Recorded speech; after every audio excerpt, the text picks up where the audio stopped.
Dadewethu, Africa my continent, Africa my home. Sise-Africa okuyi-South Africa, sikwaZulu seThekwini. Udaba olwenzeke ngo-2025 lo nyaka lo. Ekhaya kini udaba olubuhlungu, udaba olubi. Awuthathe umuntu umbeke eLamonti kugwala kwenzekani ekhaya? Sanibonani. Ngomhla ka-25 February 2025 ebusuku ngabo something to 11 imvula yaqala nje early ngabo 9. Yes. Lanetha kuthe ngabo 11 yavele umgwaqo waphenduka umfula. Thina sibaleke silindele umfula ukuthi uzogcwala mesibaleke siye ngala. Uma sesibona manje sengena endlini asengaka. Siphume sibaleke phela sibalekela ukuthini ungagcwala umfula. Mesiphumela ngala emgwaqweni sekumfula already. So sesiyaphuma sibalekela e175 ngoba imthundo labe ithe ngaphezulu. So siyaphuma siyabaleka siyagudla lapha khona indawo nje uthango. Siligudla uthango mesiligudla uthango kube khona indawo umhlanga. So amanzi esenamandla kakhulu ngathi amagagasi sibambelele khona. Kwasho ukuthi uma nomama uNdobongo amanzi asengaphezulu kwabo asebahlula ukubambela khona lathi futhi yashibilika umhlanga mina ngithi nawazi avela abathatha kukhona ingane zaka Dingiswayo uzoneza amuka thina singafiki ke nazo futhi kufanele zibuka zincane amanzi aye powerful kumina sefika la emabeleni. So kuze kube kanjalo sasikade sicomplainile ngo2022 ukuthi sicela besilungisele umfulo omncane oqhamuka eSwinthini ngoba uwona ozodala ingozi kakhulu okudlula umfula umlazi. Sayikhalela lonto leyo kathi umasipala uzoyilungisa. Wangayilungisa umasipala kadlala kanjalo. Kuthe bese kuwenzeka sabatshela kwabuhlungu yabo mina shema ngangintanta ubusuku bonke. Okay ke bafika abazosiza bame bebheka abantu. Nabo basaba futhi ukungena lapha emgwaqweni. Bathi lamanzi apowerful ngeke sikwazi ukungena sibabhekele abantu uncunda silinde kube u4 noma u6 sikwazi ukungena. Nabo idanger bayibona ukuthi kwakukubi emgwaqweni hayi umfula kwaqo. Waphenduka wawumfula. So bahamba ke batholakala abawu4 uma akatholakala. Sambheka yonke kusukela eBratton Beach kuya koSiphingo sahamba sibheka ama-moshwali wonke akatholakala.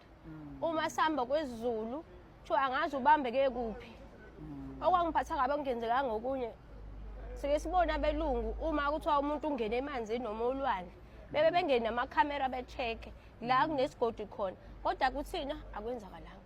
Even lezinje sesiyicela ngayikhulumela mina sengiyikhulumela ku Premier sengiyicelela kwama bekhipha nezinja nakhona futhi bayikhipha kwenza benza kodwa akatholakala. So sase sicela umama ukhansela ukuthi sicela azamele indawo ukuthi senze indaba yomphefumulo ngoba kwesikhathi umuntu bawulanda umphefumulo wakhe khona into evelayo.